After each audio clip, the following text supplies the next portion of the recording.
Serikat Santo Vincentius yang disingkat SSV dan begitu dikenal di Indonesia, awalnya didirikan oleh Frederick Ozanam bersama dengan teman-temannya. Ketika wajah gereja menjadi hancur, wajah gereja menjadi tidak menarik, wajah gereja kehilangan iman,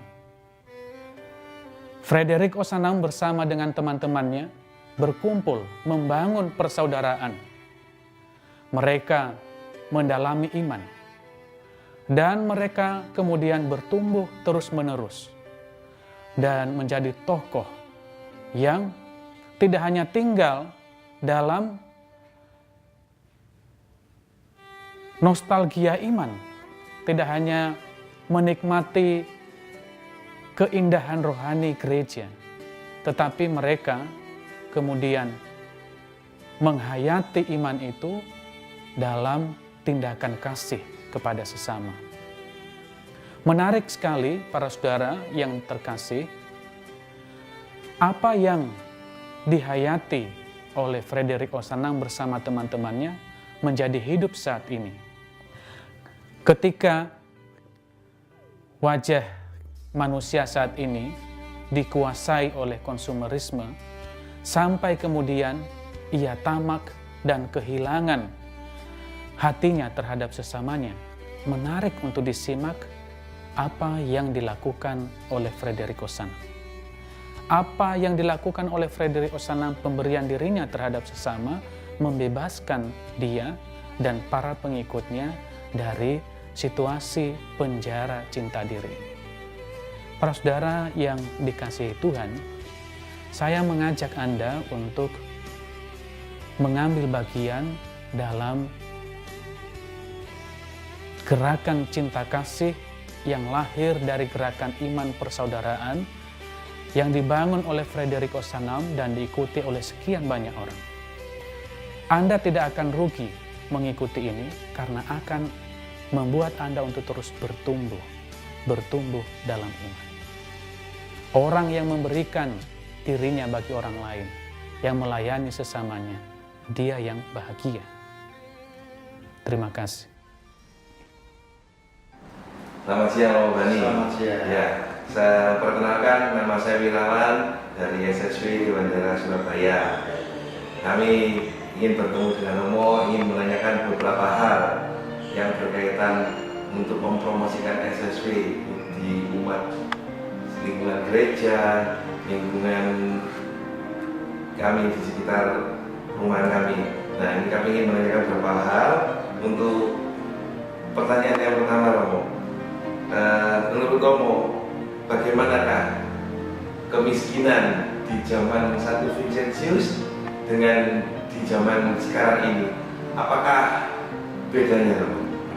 Baik, jadi ya setahu saya dan sejarah yang saya pelajari, jadi situasi yang terjadi pada zaman Vincentius ditanggapi oleh Santo Vincentius sesuai dengan zaman. Setiap zaman itu memang berbeda. Pada zaman Santo Vincentius memang tepat saat itu lahir orang yang sungguh-sungguh PK akan kebutuhan orang miskin.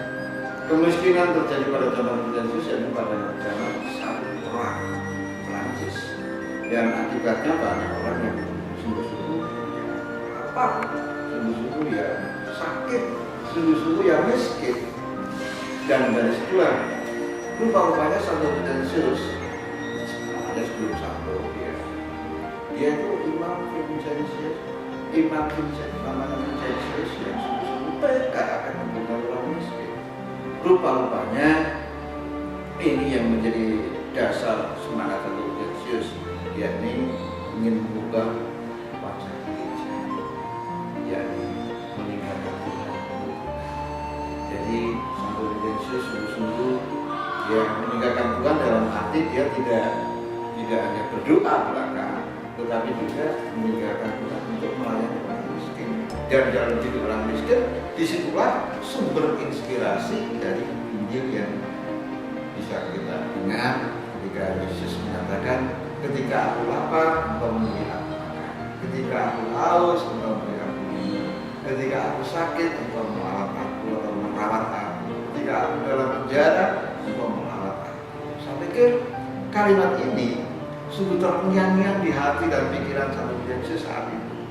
Terus dengan demikian, kepekaan Santo Yesus pada zamannya ini membuat dia semakin juga menggebu-gebu untuk mengorganisir. Banyak orang kan mudah PK pada orang miskin, orang miskin itu masalahnya tidak diorganisir. Nah, Santo Yesus itu organisator, seorang yang tidak mau bekerja sendiri, mau melayani orang miskin dengan melibatkan. Dan inilah yang harus rupanya SSV atau Serikat Sosial Yesus yang sudah berjalan sekian ratus tahun ini, kiranya patut kita ambil inspirasi dasarnya, yaitu kepekaan melihat orang miskin sebagai pribadi yang adil. Yesus adil dalam diri mereka. Jadi dalam setiap zaman itu selalu Yesus berubah.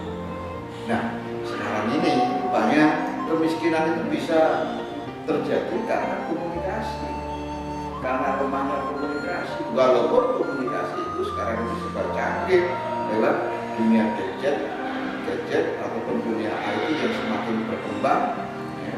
Dan itulah maka harapan saya untuk SSW sekarang itu, gunakanlah sarana modern, yakni alat-alat komunikasi modern ini untuk mematahkan Injil kepada mereka yang nggak tahu atau belum tahu situasi miskin pada zaman sekarang. Situasi miskin dalam zaman sekarang, yakni misalnya tentang keluarga. Jadi tahun ini tahun keluarga, hingga kita bisa melibatkan menggunakan sarana komunikasi itu juga bagian dari kemataan Injil, termasuk menyampaikan upload situasi orang miskin dan kemudian disampaikan ke dunia. Dan itu adalah bagian mematakan Injil. Dan ini adalah sungguh-sungguh tugas yang besar.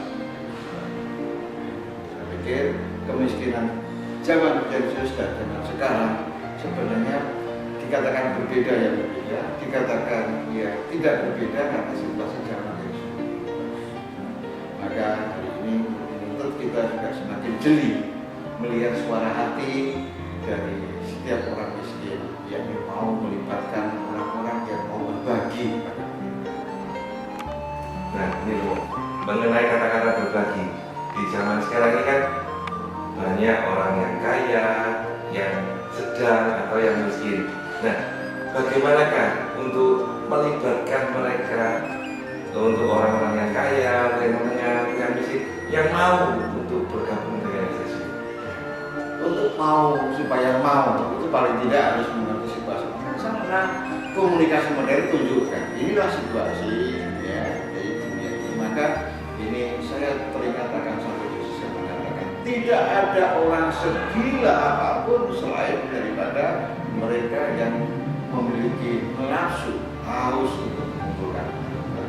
Jadi mengumpulkan harta saja itu termasuk, kalau sungguh-sungguh memiliki semacam kecenderungan, semacam sungguh-sungguh pengaruh besar dalam hidupnya ini hanya mengumpulkan harta, ini dikatakan sebagai orang yang sungguh-sungguh karena nggak ingat bahwa dia seperti Ayub dikatakan semua itu Tuhan yang memberi, Tuhan yang mengambil, terpujilah.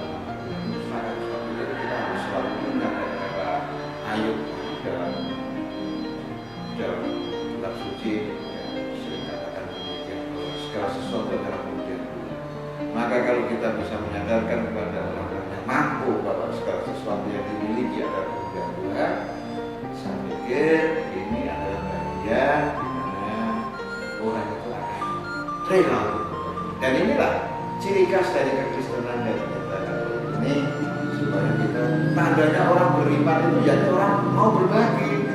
Kalau kita itu kaya tapi sementara orang di sekitarnya itu miskin, dibiarkan saja, ya menurut saya tanda kurang berbagi.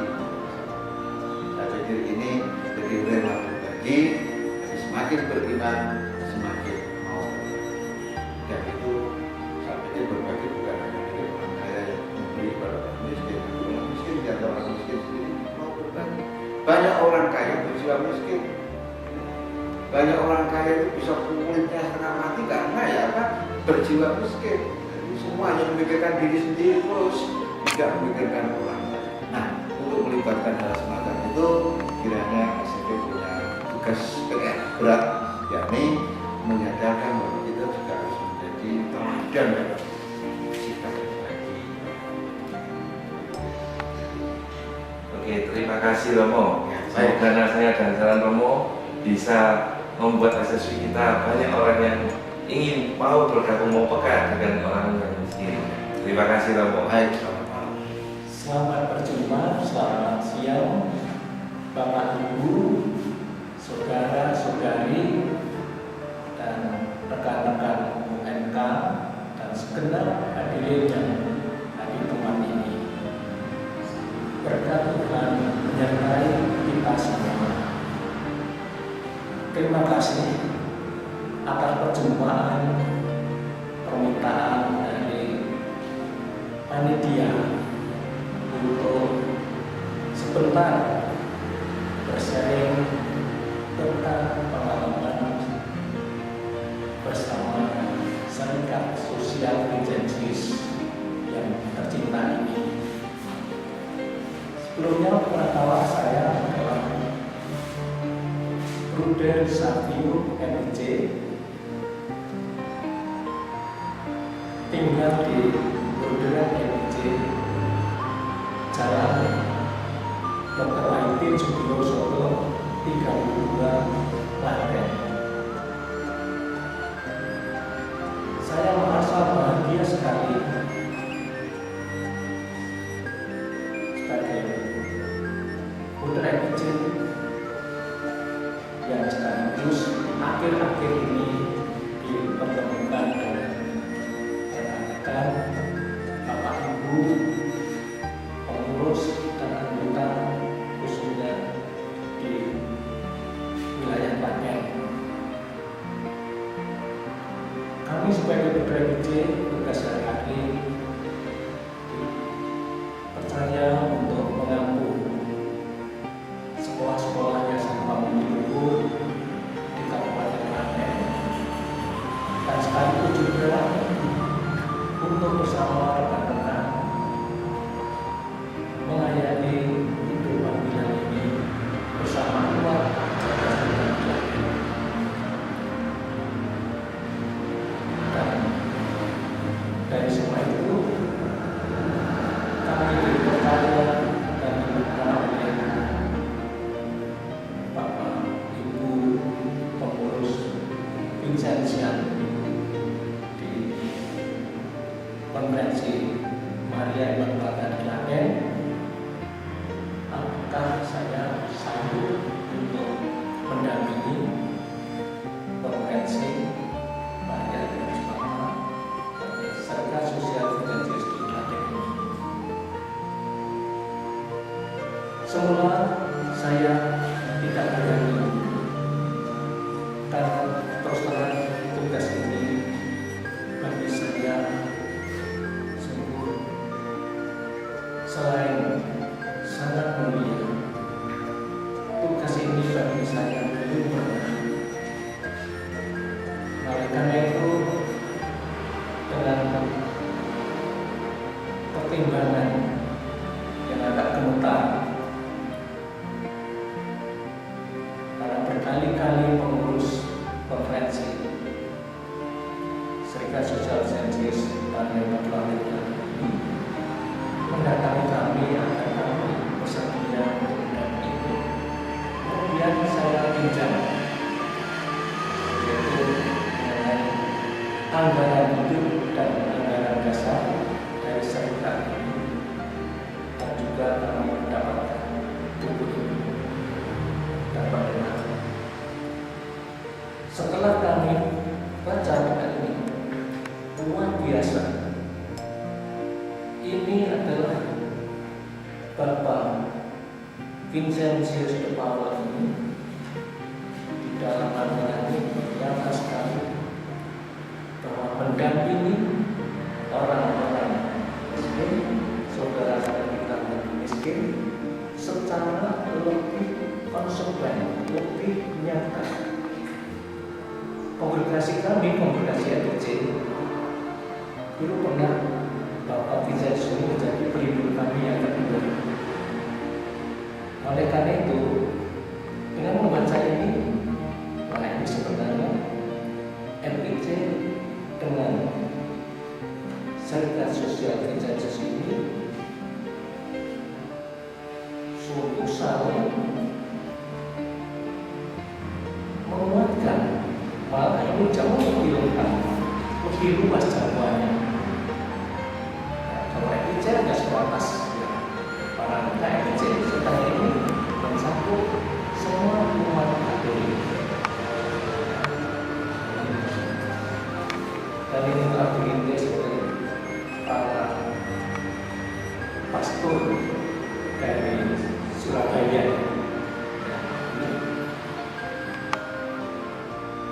Dan sampai sini kami melihat akhirnya dengan rendah hati,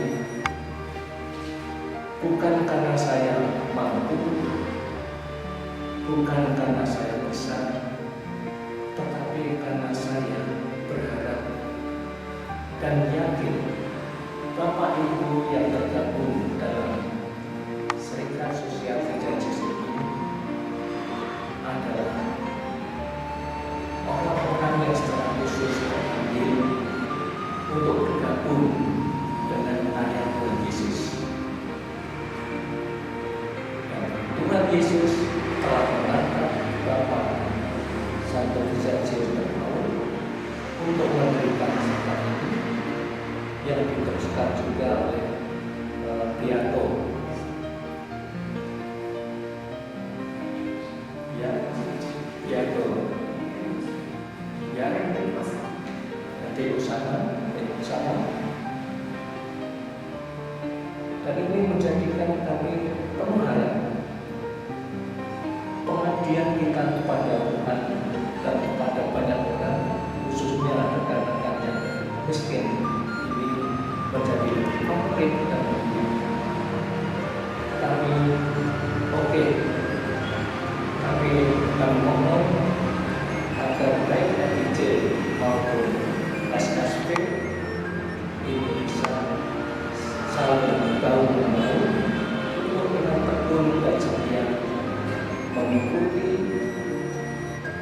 karya Tuhan Yesus Kristus dan secara khusus di bawah spirit Santo Vincent Depaul.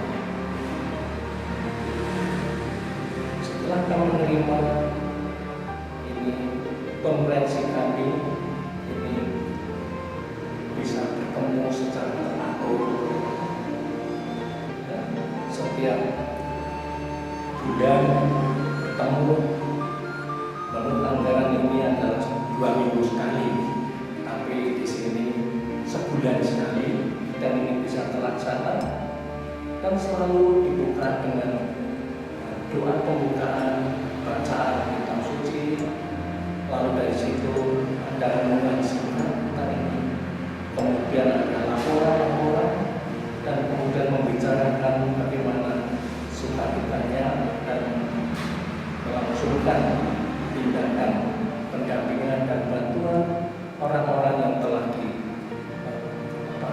ditetapkan dan dicari atau ditemukan untuk didampingi dan dibantu. Dan ini kami melihat semua dijalankan dengan penuh kerelaan. Bahkan banyak hal yang sebenarnya tidak mungkin dilaksanakan, tapi karena merasa ini sebagai anugerah Tuhan, maka dilaksanakan dengan penuh kerelaan dan keyakinan.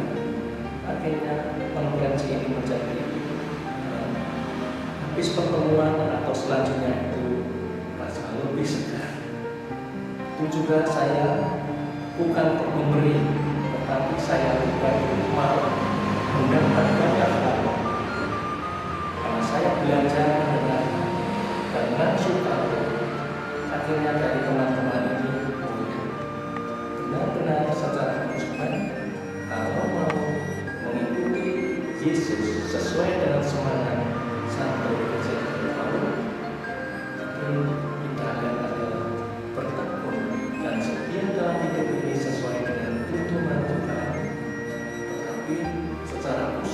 mengambil bagian memperhatikan rekan-rekan yang belum beruntung. Inilah yang kami merasakan sebagai suatu yang benar-benar lebih konkret. Kunjungan orang sakit misalnya, lalu berusaha mengumpulkan dana atau dari koceknya sendiri dari teman, sampai situlah ya, kita merasa walaupun kecil tapi ini caranya dikumpulkan untuk puji. Dan puji Tuhan ternyata juga ada bantuan dari konferensi yang lebih tinggi. Bantuan itu sangat dihimpun dan akhirnya sangat bermakna dan mereka merasakan kehadiran anggota Vincenzo ini benar-benar memperteguh memperkuat yang belum beruntung. Demikianlah yang saya peroleh. Oleh karena itu, kami selaku pendamping rohani, saya mengucapkan salut dan apresiasi kepada Bapak Ibu yang dengan rela dan ikhlas bergabung dengan Seminar Sosial Vincenzo Indonesia ini. Dan semoga kegiatan dalam konferensi semuanya diyakini, dipahami dengan tepat dan dengan penuh pemahaman untuk membicarakan dan melaksanakan, dan karya Tuhan tetap menjadi yang utama, karena karya pendampingan ini adalah bagian dari karya Tuhan yang kita yakini. Bapak Ibu, saudara-saudari sekalian, terutama rekan-rekan muda OMK atau siapapun yang merasa terpanggil dalam hidupnya untuk agar hidup kita ini tidak sia-sia, tidak musnah begitu saja. Marilah kita dukung dan kita secara nyata bergabung dengan usaha yang luhur dan mulia ini. Semuanya kita yakini bergabung dengan karya Tuhan yang utama melalui Spirit Santo Vincenzo de Paul dan bersama dan itu yang suruh diperteguh dan disatukan dengan karya penyelaman Tuhan sendiri. Dia yang terakhir adalah rasa kemantapan batin, kebahagiaan hati, kepuasan. Kita semua yakin bahwa semua yang ada ini termasuk materi, keuangan, adalah anugerah, juga hasil perjuangan kita, tapi lebih dari tetap anugerah Tuhan yang diberikan pada kita untuk berbuat baik agar orang-orang berlangsung hidupnya yang baik, makin dekat Tuhan, makin dekat satu sama lain, dan makin cinta Tuhan ini. Akhirnya kita tidak usah khawatir selanjutnya ingin bersatu dengan Tuhan. Tuhan maha kasih. Sekian kiranya acara kami dengan penuh keyakinan bagi yang ikhlas dan rela kita berkata.